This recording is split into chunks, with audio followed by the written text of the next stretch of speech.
de andar sobre o mar. Quem é Ele que pode fazer o mar se calar? No momento em que a tempestade vier te afogar, Ele vem com toda a autoridade e manda acalmar. Quem é o homem que fez, aleluia, de fazer Israel caminhar por entre as águas do mar vermelho? Fez caminho no meio do mar para o povo de Israel passar do outro lado com os pés enxutos. Aleluia, o hino da vitória. Quando estiver frente ao mar e não puder atravessar, chame esse homem com fé. Só ele abre o mar. Não tenha medo, irmão. Se atrás vem Faraó, Deus vai te atravessar e você vai ecoar o hino da vitória. Toda vez que o mar vermelho tiver que passar, chame logo este homem para lhe ajudar. É nas horas mais difíceis que ele mais te vê. Pode chamar este homem que ele tem poder. Se passares pelo fogo, não vai desviar. Se passares pelas águas, não vai te afogar. Faça como Israel que o mar atravessou, e no nome do Senhor é hino de vitória. Do outro lado canto, quando estiver frente ao mar e não puder atravessar. Aleluia, só ele abre o mar. Não tenha medo, irmão. Se atrás vem Faraó, Deus vai te atravessar e você vai entoar o hino da vitória. Agora essa é a oportunidade em nome de Jesus. Eita glória! Toda vez que o mar vermelho tiver que passar, chame logo este homem para te ajudar. É nas horas mais difíceis que ele mais te vê. Pode chamar esse nome, ele tem poder. Se passares pelo fogo, não vai te queimar. Se nas águas tu passares, não vão te afogar. Faça como Israel que o mar atravessou, e no nome do Senhor o hino de vitória. Do outro lado do canto. Eita glória! Ministério, tem pastores aí, pastor Paulo tá ali, que ele tá fumando, né? Mas a oportunidade tá perto do ministério, né, irmãos? Pastor Paulo daqui a pouquinho vai louvar um louvor bem bonito para nós, que ele é o preletor, mas ele vai cantar, que eu sei que ele gosta, né? Mas quem quer mais louvar? Estou muito feliz, Isabel, que você está aqui conosco, feliz, a irmã Ana. Quem vai louvar, irmãos? Vamos, levanta, vamos embora. Vamos dar o nosso melhor, porque enquanto você está louvando, a unção que despedaça todo o jugo do diabo está descendo e está desfazendo toda a obra de macumbaria, feitiçaria. Enquanto você está aqui louvando, Deus está te curando, Deus está fazendo aquilo que homem nenhum pode fazer por você, aquilo que medicina nenhuma pode fazer por você. Enquanto você abre a boca aqui, Ele derrama do céu a tua graça e a tua unção.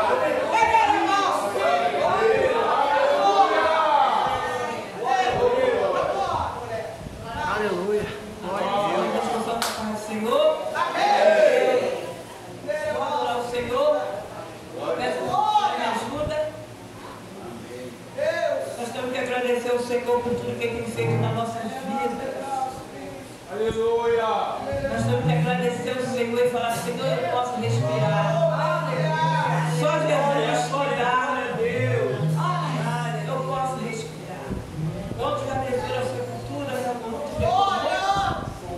estamos em pé, estamos de pé. Então vamos glorificar o Senhor, agradecer pela nossa vida, pela vida da nossa família, que é onde o Espírito Santo de Deus está, alguma coisa acontece. Aleluia! Eu me agrado quando eu estou na presença do meu Deus maravilhoso. Jesus, muito obrigada, Pai. Muito obrigada pela minha vida, pela vida da minha família, pela vida da minha igreja, dos meus pastores, dos missionários. Não ceda, mas Deus colocou na sua mão, por cima das lutas, dos estados que vêm, para fazer toda vez você parar de caminhar. Mas nem sempre o que você pede a Deus, Ele te dá na hora. Quando você pede uma coisa para Deus, vem tudo ao contrário. Primeiro vem o vento, mas depois vinha a sua vitória. Jesus prova você no vento, no vale. Às vezes a gente pede para Deus uma coisa, mas Ele fala assim, saber. Muitas vezes a gente pede a Deus, mas não estamos preparados para pegar aquilo nas nossas mãos, né? Até quando você fala assim, Senhor, me dá graça. Sabe pedir a graça de Deus? Esse dia eu pedi a Deus, Senhor, me dá graça. Senhor, por que eu estou tão sozinha? Meus amigos se afastou de mim. Senhor, me dá graça. Eu comecei a falar com Deus. E Deus falou no profundo comigo. Deus falou no profundo. Você é um vaso que você tem que ser quebrado todo dia. Todos os dias nós temos que ser quebrados na mão do oleiro. E Ele quebra. Quando você fala assim, Senhor, me dá poder. Ele não vai te dar o poder na hora. Primeiro Ele vai te provar nas perseguições, para depois te dar o poder. Então vamos adorar o Senhor. Assim Deus vem comigo. Quando as portas todas já estão fechadas e não há uma saída para você, uma voz tão mansa, doce e suave diz assim, meu filho, eu sou a sua traída. Quando o inimigo diz, eu brinco.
Senhor. Mais alguém para louvar?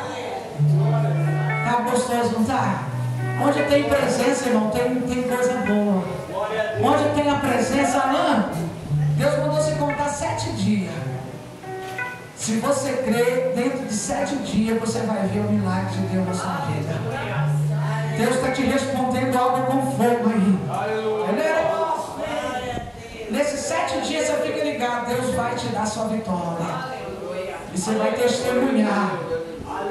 É, irmão, porque aquilo que não é para o homem é para Deus. E que é para Deus não adianta não meter a mão que não resolve. Aquilo que é para Deus, irmãos. E aquilo que é para o médico é para o médico. Mas Deus está dando vitória aqui nessa noite. Quem diga glória a Deus. Quem mais quer louvar o Senhor? Vem, pastor Paulo. Então, em nome de Jesus, pastor Paulo, depois eu canto aquela armadilha preparada aqui. Canta, pastor Paulo. Vem.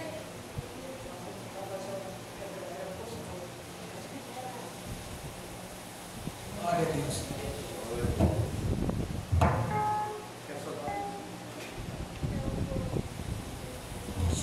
Quero saudar o irmão com gloriosa paz. Amém. O irmão que estava ali estava contagiado com o poder e a graça de Deus aqui nesse lugar. Né? E nisso que eu estava ouvindo o que Deus está fazendo aqui, o Senhor mandou me levantar. E para mostrar para vocês uma coisa, que eu vou mostrar para vocês aqui. E o Senhor mandava eu falar nitidamente, pastor, o pecado pela desobediência. O que gera? E eu fui desobediente um certo tempo, irmãos. Desobediente, eu vou dizer para os irmãos, eu me afastei da presença de Deus, eu não queria ser mais crente. Sabe? Eu não fiquei com esse negócio de um pezinho no mundo e outro na igreja, não. Eu realmente saí. E eu falei, eu decidi. Né? Que eu não queria ser mais crente. Eu falei, não quero mais. Não quero mais saber de evangelho. Não quero saber de crente. Não quero saber de Jesus. Não quero saber de nada. E comecei a viver a minha vida. Eu fui viver a minha vida. E Ele deixou eu viver a minha vida. Por um certo momento. Por um certo tempo. Então, eu comecei a sair por aqui, eu pegava a principal aqui, ia parar lá dentro dos predinhos, eu andava aqui para dentro do Amália, eu voltava lá dentro do Amarelinha ali no Arsenal, eu voltava tudo, estava em todos os lugares, pegava meu carro e ele deixou eu ir no ano. Bastante tempo. Deixou 2 anos, bastante tempo, né? 3 anos se passaram aproximadamente. E eu estava indo, e muitas pessoas, muitos crentes, muitos amados que me conheciam, sabendo que eu era o pastor Paulo, que fazia muitas campanhas, fiz muitos trabalhos, subia muitos montes do Anaia aqui, né? A gente fazia muito trabalho ali, muitas igrejas, muitos pastores aqui dessa Indonésia me conhecem, e eu não queria saber mais, sabe? Eu não fiquei com esse negócio de estar na igreja hoje e amanhã volto, eu não quis saber mais e fui viver minha vida. O Senhor, Ele aceitou. A princípio eu achei que Ele aceitou. A princípio eu achei que podia viver a minha vida. Não tem esse não, irmão. Quando Deus chama alguém, pode passar o tempo e Ele vai fazer aqui, eu vem cá. Não quer não? Vou deixar. E ali eu fui começando, eu fui vivendo a minha vida tranquilão, bebendo, fumando, cheirando, me prostituindo. Larguei minha casa, larguei minha mulher, larguei meus filhos. Fui viver minha vida. Trabalhava, era empreiteiro de obra, cheio de trabalho, cheio de dinheiro no bolso. Vivendo minha vida tranquilão. E quando de repente, sabe o que acontece? A depressão, ela vem para todos. E quando a depressão chegou em mim, aquela alegria de estar lá não estava mais lá. Eu queria vir para casa. Eu queria voltar para casa. Agora eu estava lá no meio da imundícia, mas agora eu não queria mais estar lá, pastor. Eu não queria mais estar lá. E aconteceu um fato inusitado muito estranho em determinado lugar. Não vou falar o lugar. Um lugar que eu estava, e ali tinha mais ou menos 5, vou botar uns 5, estava todo mundo bebendo, fumando, se prostituindo ali naquele lugar, e de repente um rapaz, um presbítero da igreja, me chama e começa a chorar perto de mim, começa a orar por mim, pastor. Eu falei, rapaz, você é maluco, você está doido? Olha o lugar onde nós estamos e você está falando para me orar por tudo. Olha o que nós estamos fazendo, você está pedindo oração aqui, ó. Você está louco? E ele começou a falar. Eu falei assim, se você continuar falando de Jesus, eu vou me levantar e vou embora. Eu peguei meu carro, no lugar que a gente estava, era em Niterói, eu fiz o contorno ali, antes do ponto terrestre, um retorno, eu peguei, subi a ladeira e vim embora. Só que quando chegou aqui no Arsenal, eu não consegui dirigir mais. As lágrimas começaram a tomar conta de mim, eu comecei a chorar ali no Arsenal ali, e eu vim de Niterói dirigindo, bêbado, muito ruim, e ali aquelas palavras dele começou a entrar no meu coração, e quando parei embaixo da passarela, eu não consegui dirigir mais, as lágrimas me choravam, eu só peguei o telefone e liguei para casa e disse, eu queria voltar para casa. Eu só queria voltar para casa. Ela, vem para casa que a gente conversa. Eu falei assim, eu só quero voltar para casa, eu não quero mais nada, eu não quero falar, eu não quero conversar, eu só quero voltar para casa, eu só quero. E ela deixou, sabe? Eu já estava perdido. Ela deixou eu voltar para casa. Já tinha casa alugada, já estava com outra pessoa, e já estava a bagunça, a miséria já estava feita. E eu só queria voltar para casa. Como é que volta para casa? Como é que a mulher aceita uma coisa dessa? Hein, pastor? Como é que uma mulher aceita uma situação dessa? Você voltar para casa, depois de tudo que você fez, o tempo todo que você passou na rua. Ela veio para casa que a gente conversa. E ela falou assim, ó, desse jeito eu não te quero. Se você quiser, é assim, assim, assim, assim, assim. Eu falei, eu quero. Eu quero. Mas você não vai voltar.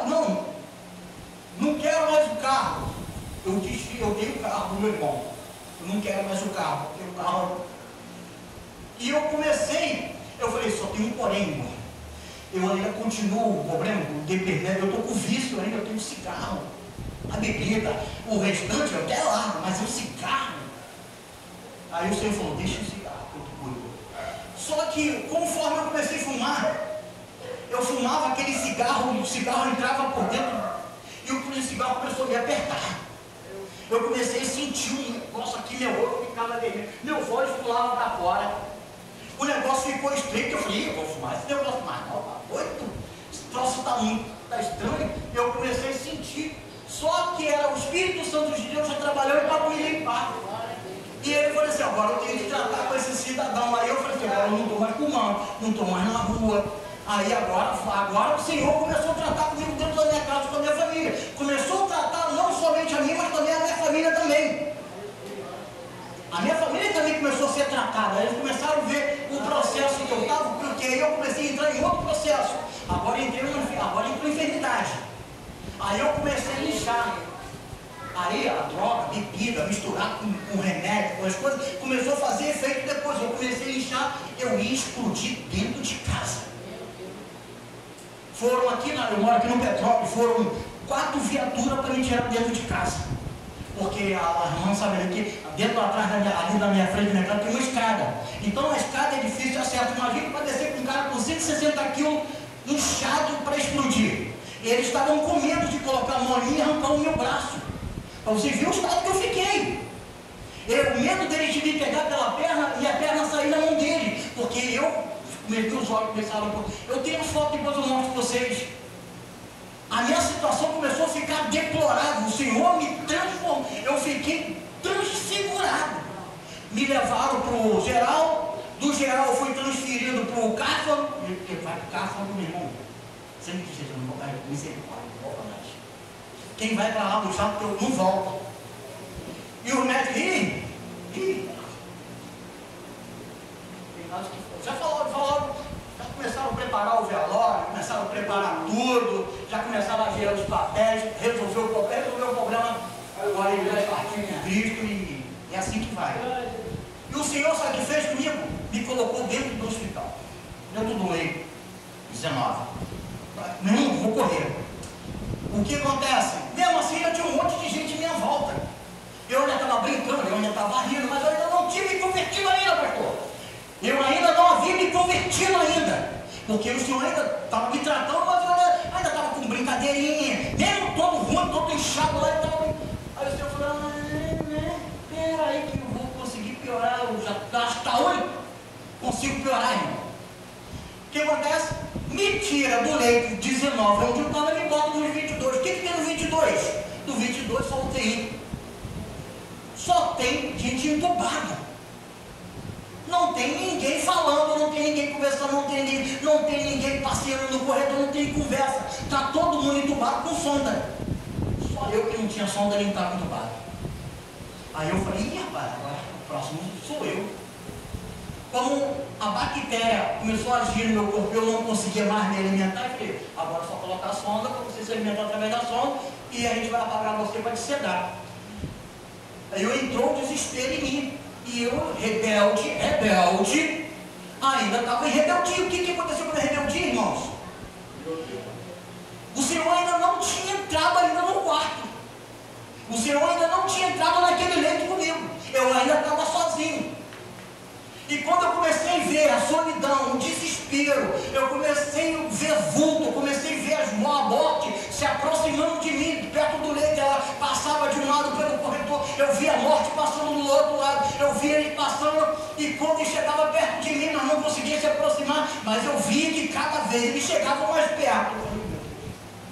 Aí eu entrei em desespero, aí eu comecei a orar, eu comecei a buscar a Deus, porque agora eu não tinha mais opção. No primeiro dia eu não entendi, no segundo dia eu não entendi, mas no terceiro dia eu comecei a falar assim, ó: Senhor, Tu me sonda e me conhece, sabe quando assento e me levanto, esquadrinha meu andar e meu deitar, conhece todos os meus maus caminhos. Ainda a palavra não me chegou à boca, não, e Tu já conheces, Senhor. Tu me cercas por trás e por diante, sobre mim põe Tua mão, sonda-me, ó Deus, conhece meu coração, prova-me os pensamentos e vê se há em mim algum caminho mau e guia-me pelo caminho. Sabe, querido? Só que isso eu cantei da forma que eu cantei aqui, 3 horas da manhã, no hospital lá, no hospital. Dessa forma que eu cantei aqui, era 3 horas da manhã lá. Primeiro dia eu comecei a cantar assim. No segundo dia eu comecei a cantar assim. No terceiro dia eu comecei a cantar assim. No quarto dia eu cantava assim, isso de madrugada, aquele corredor. As pessoas começavam a encostar perto do corredor e começavam a ouvir aquele louvor, depois a oração, aquele louvor, e Deus começou a operar. Nisso, eu não falei para vocês que tinha um rapaz que estava todo mundo entubado? Um rapaz acorda do coma porque eu vi os louvores que eu estava gritando. Desespero. Ele falou que ouviu alguém chamando ele. Ele ouviu alguém chamando ele. A voz que ele ouviu não foi a minha voz, foi a voz de Deus, tirando ele daquele coma induzido, tirou ele lá daquela situação do eu estava no 8, ele estava no 1, e ele acordou do coma, e eu comecei a gritar: enfermeiro, o rapaz está com um negócio na boca, ele estava com um tubo dentro da boca, e por causa de Deus estar lá, ele viveu. Porque se eu não estou e não vejo o que tinha acontecido com aquele rapaz, ele ia morrer com aquele tubo engasgado na boca, porque ele estava sufocado com o tubo na boca. A enfermeira, eu vi quando ela meteu a mão no tubo e puxou para cima, ele deu aquela borfada brava, e ele ressuscitou, ele voltou de novo, e ele conta, no outro dia, ele conta para a esposa dele que foi visitar ele, conta o que havia acontecido. Aquela moça chega para minha esposa e diz: aconteceu isso, seu marido fez isso, estão enfermo. E meu marido agora é crente. Ele agora quer esse Deus, porque glória a Deus. Aleluia. Sabe o que aconteceu? Eu tive alta no mesmo dia. O médico Isso 3 da manhã. Quando foi 6 da manhã, o médico passou, olhou, opa, tudo bom, seu Paulo? Tudo bem. Eu vou lhe dar uma olhadinha nos seus exames, se tiver tudo de acordo, vou te dar alta. Só que entenda, ele me deu alta para mim morrer. Em casa com a minha família. Ele me deu alta porque não tinha mais o que fazer, a bactéria já tinha tomado conta do meu sangue. E ele me mandou para casa. E quando os efeitos da medicação que eu tomava, dos medicamentos que eu tomava, passaram a minha vida virou um inferno. Aquela coisa que eu achava que era bom e gostosa lá no mundo, e a minha vida virou um inferno. Eu queria levantar e dar uma cabeçada na parede e tirar a minha vida, mas eu não podia, não tinha força. Eu não tinha como me levantar e dar uma cabeçada na parede para estourar meu cérebro, porque eu não tinha força. E a minha família vendo meus filhos sofrendo, a minha esposa sofrendo cada dia, porque cada dia Paulo vai morrer. Paulo vai morrer. Paulo vai descer a sepultura. Aí chamava as irmãs, ligava para a irmã dela mora na parte de cima, ligava para a Viviane desce. Paulo está muito ruim. Aí me levava e chegava lá e me mandava embora. Eles me levavam e eles me mandavam embora. Aí chegou um profeta e falou assim para mim: essa doença não é para sua morte. Aí eu fiquei com medo. Eu falei: tudo isso não é para mim morrer? Não, tem coisa errada. Você vai ver o seu neto, você vai ver isso, aquilo. Mas profetizar na situação que eu estava, eu queria ver se que homem de Deus para fazer isso, irmão. Porque profetizar quando está tudo bonito, tudo bom, é muito fácil. Mas o estado que ele profetizou na minha vida, quando eu estava, aí eu quero ver esse profeta. Você olhar para quem está morto e falar assim: você vai estar vivo. Você olhar para quem está morto, que não tem esperança, que não tem nada, você vai estar vivo. Profetizar em meio ao caos, irmão, aí que eu quero ver o profeta. Agora olha para o irmão, olha para a irmã, está bonitinho, ó, Deus vai te dar vitória. Agora quero ver Deus te dar vitória no caos, no desespero que você está vivendo, sabendo que a situação que você está não resta mais nada senão a morte. Sabe, irmão, não é um testemunho mentiroso. A minha esposa, ela é testemunho do que eu vou falar aqui. Ela vai vir aqui para testificar o que eu vou falar aqui agora. Quando a morte ela chegou, que eu vi ela passando, ela atravessou, ela passou de um lado, ela passou do outro, ela veio na minha direção e falou assim: quando eu vi que ela botou a mão no meu peito, que eu deitado na cama e não tinha força, eu só fechei os olhos. Eu fechei os olhos. Quando ela botou a mão em mim, uma luz, mas uma luz entrou dentro do meu quarto e fez uma explosão. Sabe o que aconteceu? Eu tenho uma luz na minha casa, eu sou eletricista. Eu tenho uma luz na minha casa que o ventilador está queimado há mais de não sei quantos anos. Aquela luz apagada, queimada, a luz acendeu. Mas não acendeu como essa luz aqui não, ela acendeu como uma luz do meio-dia. Aquele demônio foi dissipado dentro do meu quarto. Foi uma coisa tremenda. A luz não apagou porque eu não estou desligado.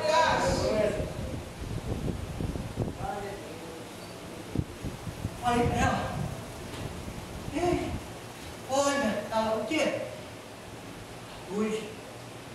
Ela não se deu conta. Paulo, você consertou a luz uma hora dessa, Paulo? Eu falei assim: olha a luz. Quando ela olhou para a luz, ela viu que não era a luz desse mundo. Ela viu que não era a luz que a gente liga no poste. Ela viu que não é a luz que liga com bateria. Ela viu uma outra luz, a luz que acontece. A luz ela não apagou, ela não foi embora. A luz não ficou. Ela ficou até 8 horas da manhã. Quando chegou 8 horas da manhã, ela foi fazendo assim. Ela foi ela não foi apagou, não. Ela foi desintensificando. Foi diminuindo. Foi diminuindo. E por fim apagou. Eu nunca mais. E acontece, irmão, eu me levantei. Sabe? E naquele dia eu pedi para ela, falei assim: filha, hoje eu estou com vontade de me alimentar. Sabe, irmão, eu tinha 160 quilos. Eu estava muito gordo. Mas da mesma maneira que eu fiquei tão gordo, eu também emagreci porque eu não me alimentava. Porque tudo que eu comia eu botava para fora. No meu estômago parecia que eu estava com câncer no estômago. Parecia que eu tinha alguma coisa dentro do meu estômago que devorava tudo que tinha aqui dentro e jogava. Bebia um golinho d'água, a água fazia a água esquentava no estômago para fora.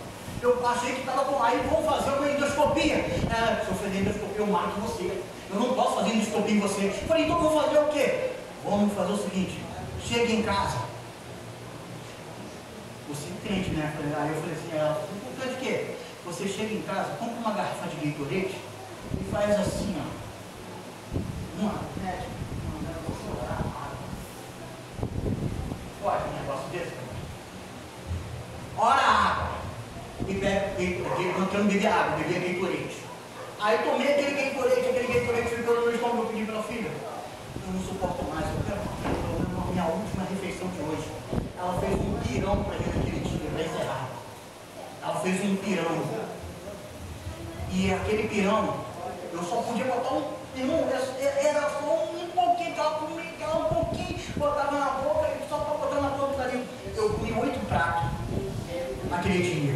Eu comi por todos os meses que eu não comi e não botei para fora. Quando chegou de noite, mais pirão. Chegou e foi pro médico, pirão para cá. Aí ela falou assim, o que está acontecendo? Eu falei, eu não sei, mas eu estou conseguindo comer. Traz aí batata frita, traz aí ketchup, traz aí maionese, traz esse negócio todo, esse negócio picante, aí traz aqui que o negócio está feio. Vem comigo. Aí comecei. Aí começamos. Nisso, eu comecei a comer. Eu falei assim, Jesus, agora eu tenho que parar.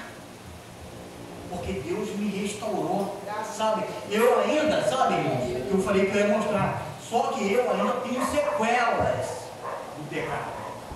Eu mostrei até assim, agora há pouco, a medicação que eu tomo, ela me dá uma reação alérgica. Tá vendo aqui? Agora aqui tá ótimo. Parece que eu estou com lepra, mas não é lepra. É reação alérgica do medicamento que eu tomo e ela bota para fora. As pernas, aqui ó. Vou soltar com vocês verem aí, tá vendo aqui? A marca, tá vendo? Isso porque tá boa. Então, mas para me poder andar, para me poder me locomover direitinho, o Senhor, Ele me tirou a visão. Eu fiquei cego, eu fiquei sem andar, 2 anos sem andar. Eu tive que me fazer reabilitação dentro de casa, dentro de uma caixa d'água, para poder eu conseguir ficar sentado, porque eu não podia sentar. Por causa dos pegadinhos que eu fiquei lá de fora. Tudo isso só por causa da desobediência. E hoje a gente vive, irmão, não só para nós vivemos para Cristo. Nós temos que entender que a gente não se manda, você não se manda, você não tem opção. Ou você serve a Deus ou tu vai pro buraco. Não tem meio termo. Até um tempo, até um período, você pode ir, Ele vai deixar, as coisas vão acontecer, mas eu te digo, quando a conta chegar, ei, cuidado, querido, o negócio vai ficar diferente. Amém? Eu agradeço. Glória a Deus. Irmãos, vamos fazer a parte da fé, em nome de Jesus. Vamos orar. Vou convidar o pastor Andrei para orar. Vem, pastor Andrei, fazer essa oração. Entregando todos os dizimistas, ofertantes da casa do Senhor. Quem ama a obra missionária aí? Diga glória a Deus. Irmãos, eu estou querendo, eu estou orando a Deus para esse mês a gente comprar uma tinta para passar ali naquele chão para diminuir aquela poeira ali, irmãos. Porque hoje eu vi a igreja tão limpinha ali, muita poeira, né? Muita poeira. E eu não aceito essa poeira mais. Eu quero ali pelo menos uma tinta ali, irmão. Essa tinta custa 300 e pouco essa tinta. Até o piso chegar. E se eu abençoar, você abençoar, a gente vai fazer esse negócio aí, amém? Eu preciso dessa tinta, irmão, porque até a gente comprar o piso, né? Nós saímos do telhado há pouco tempo, então eu estou ainda respirando. Mas a gente vai pelo menos passar uma tinta aí, irmão, nesse piso. Vamos ficar de pé, levanta a sua oferta, seu dízimo. Nosso pastor Paulo vai louvar. Enquanto depois a gente já vai entrar na mensagem, irmão, amém? Glória a Deus. Senhor Deus, pastor vai orar,